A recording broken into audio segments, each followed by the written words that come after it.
Welcome to the DEKALB Asgrow Yield Advantage Hangout broadcast. Today we have Jeff Harlow, who farms in Tipton County, Indiana, and Jason Holman, DEKALB Asgrow technical agronomist, who's based in Westfield, Indiana. Thanks for being with us today. We're going to cover several topics, including highlights from the past growing season, harvest results, as well as planning ahead for the 2017 growing season. So let's go ahead and get started. Jeff, why don't we start with you and talk to me a little bit about your farm history and a little bit about your farming operation. I am fifth generation to farm the family farm with my son Will, which makes him sixth, and I get to have my grandkids on the lap in the farm, and that makes them eighth. So it's a happy place to be. Farmed in all my life. And then a little bit about your farming operation. What type of crops? What's the diversity on it? We have two hog operations that are leased. The ground is soybean corn mix. We do 50-50 rotation each year. Store everything on site. Have enough storage to be able to do that. Farm 2,300 acres. And again, keep it fairly well split. We do, we're mostly inline tillage, so certainly several steps away from no-till, but very, very intentional, like the inline tillage a lot. Jeff, let's talk a little bit about some of the conditions and challenges you faced during the growing season this past year. Spring started out wet. We did plant a little early, and then rains kept us out for some numbers of weeks. Finished up soybeans, particularly significantly later than normal, towards the latter half of May. Then it turned dry. Yeah, about hot and dry castling time for corn. Got along fairly well in some areas, but had an area or two that lagged on rainfall. And then we had 8 tornadoes that went through Howard County over the top of some of our fields, and certainly presented some challenges there. The harvest went extremely smooth once we were able to get up the corn that had been hit by the tornado, and finished early. And for all of the struggles of the year, ended up with a good year.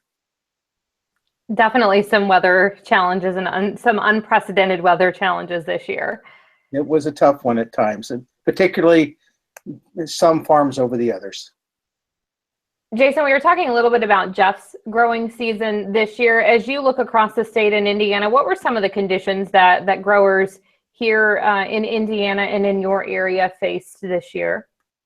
Yeah, so we had kind of a diversity of conditions across the state, but general trends that I've seen is planting was ideal through most of April, and we got slowed down about 26th, 27th of April, and really had a 3-week lull before we could really get back into the field.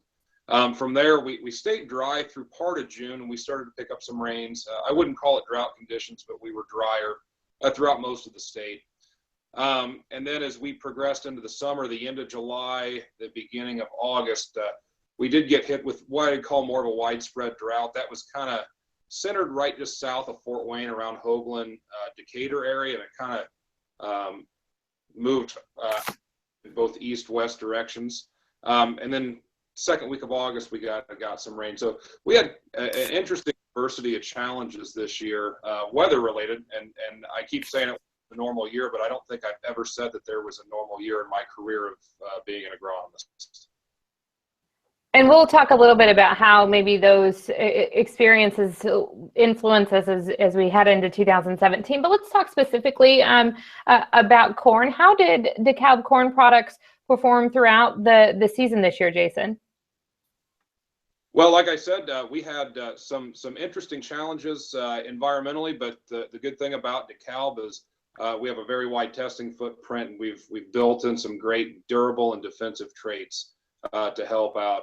Disease tolerance was a key component this year, as well as having full season corn. This season favored full season corn.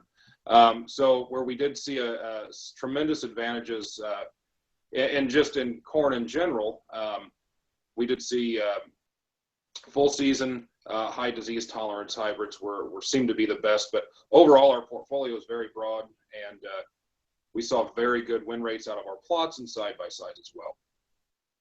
Jeff, let's talk a little bit about performance and season-long performance on your farm. How did DEKALB corn products fare for you? Emergence was great.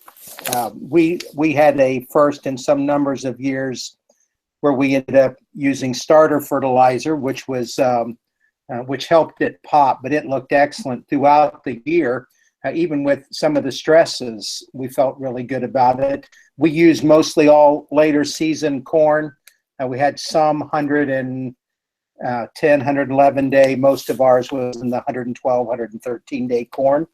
And there was not a lot of variance this year for us. It was a tighter window than in most years. From top to bottom, we were relatively close to our on-farm average. Test weight has been remarkably good. We're hauling in now, and we found out that the corn that was laid flat by the tornado had additional challenges, but and we've had our corn now is running about 60-pound test weight, a little above, little below. So we felt extremely good about the quality. The summer really kept its collar all the way through the year. Felt good about disease resistance. We did no over-the-top fungicide. We didn't take any extra steps. And so as we got to year's end, and we still kept our collar and ended up with minimal disease pressures, we felt extremely good about that. Jason, for 2017, Indiana farmers have a new line of defense against some of those top yield-robbing diseases. Can we talk a little bit about the DEKALB Disease Shield products and that the brand is introducing for this coming year? Yeah, so again, like you said, Disease Shield does target the 5 most common yield-robbing pests or yield-robbing diseases of corn.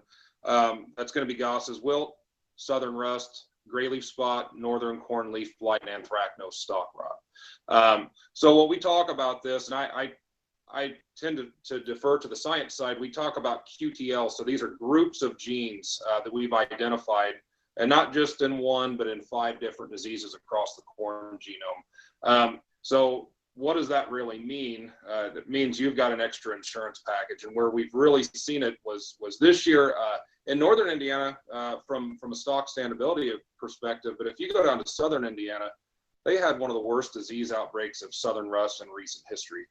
To be able to see a Disease Shield product in our plots, or maybe in side-by-sides compared to something that didn't have these disease resistance traits, was a night and day difference. When we look at some of those trials and some of those side-by-side comparisons, obviously I would think farmers are talking about yield. Did they provide any yield bump or yield advantage for those crops as well? Well, again, disease resistance doesn't necessarily add yield, but it protects the yield potential you have. So if you look at the minute you put your seed in the ground, there's a war going on with all kinds of different enemies attacking the seed. So it does provide protection of your yield potential. Now, where we saw the difference was we're seeing about a 15 bushel per acre increase, or an advantage. I shouldn't say an increase, but a 15 bushel per acre advantage by Disease Shield products. And that's in maybe environments that don't have a lot of disease pressure, because the agronomics are there and the yield potential is there anyway, regardless of disease pressure. And then when we get into some higher disease environments, we're seeing huge, 30, 40 bushel yield swings in high disease areas. It's a lot and a lot of great information on corn products. Let's talk a little bit about soybeans. How did Asgrow soybeans perform throughout the growing season this year, Jason? Well, I was excited this year because this was really the first year we got a broad look at our Roundup 2 Extend soybeans. So we had those in plots. I can tell you, we had a lot of Roundup 2s out this year. 38, 38, 32, which is a very common Roundup 2 for us. That, again, for 5 years, 6 years in a row has been at the top of the list in performance. But overall, I mean, this was a bean savvy year. Usually we've got a really good bean year, not the greatest corn year, and it kind of flip flops like that. And this seemed to be a favorable year for soybeans. So I was excited about not only the performance of Roundup 2s, but being able to evaluate our Roundup Ready to Extend products as well in our plots. Speaking of those Roundup Ready to Extend products, Jeff, you actually grew the production seed this year for Monsanto's Windfall, Indiana seed plant. Talk to me a little bit about that season-long performance and the yields that you experienced this year. Yeah, we were extremely pleased with Roundup Ready to Extend beans. Yeah, actually, it's all that we grew. We had hoped that to be able to address any potential weed issues that came up, and so we were willing to be on the front end of that technology.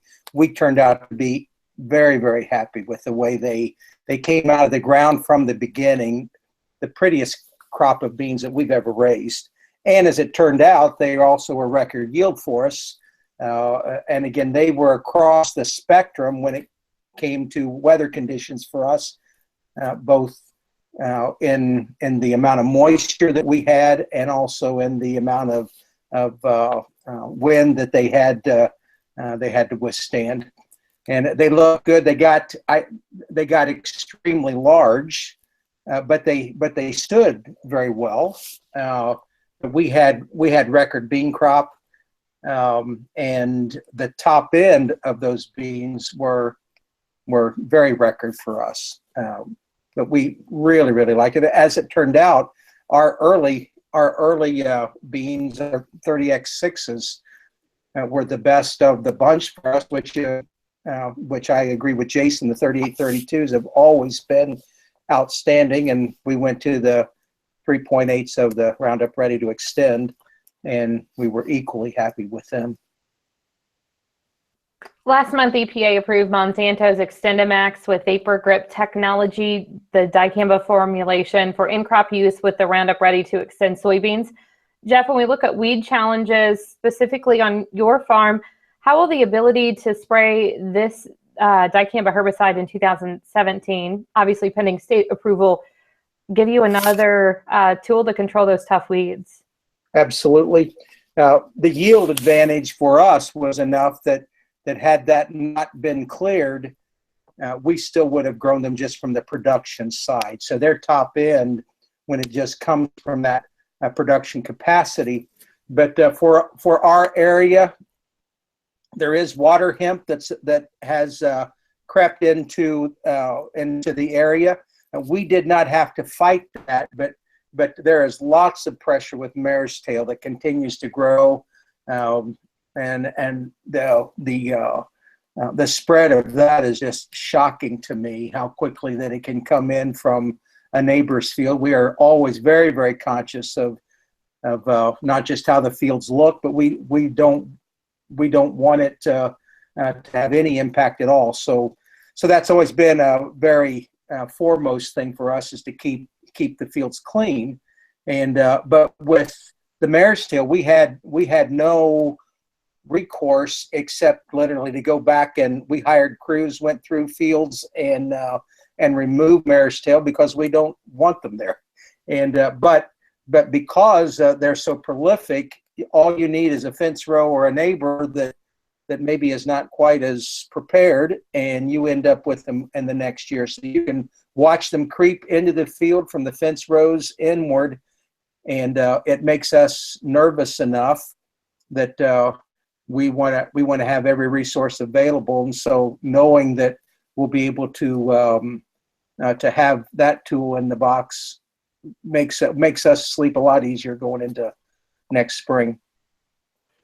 Jason, can you talk to me a little bit about the lineup for the Asgrow Roundup Ready to Extend products available for Indiana farmers next year?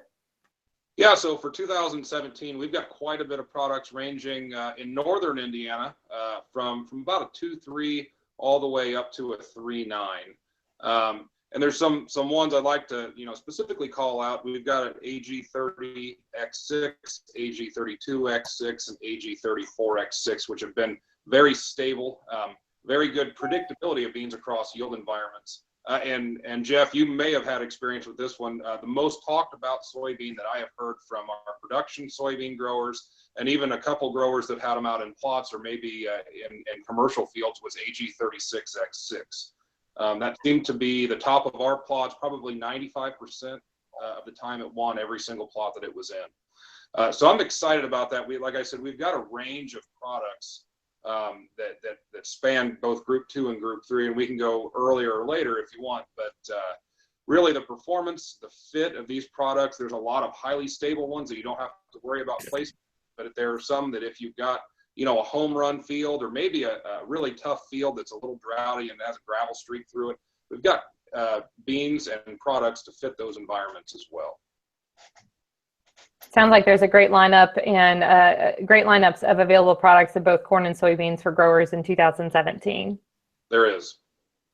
Gentlemen, thank you very much. It's good to chat with you this afternoon. Thank you. Good to talk to you as well. For more information, talk to your DEKALB Asgrow dealer or visit dekalb.com and asgrow.com. I'm Megan Grebner for Brownfield.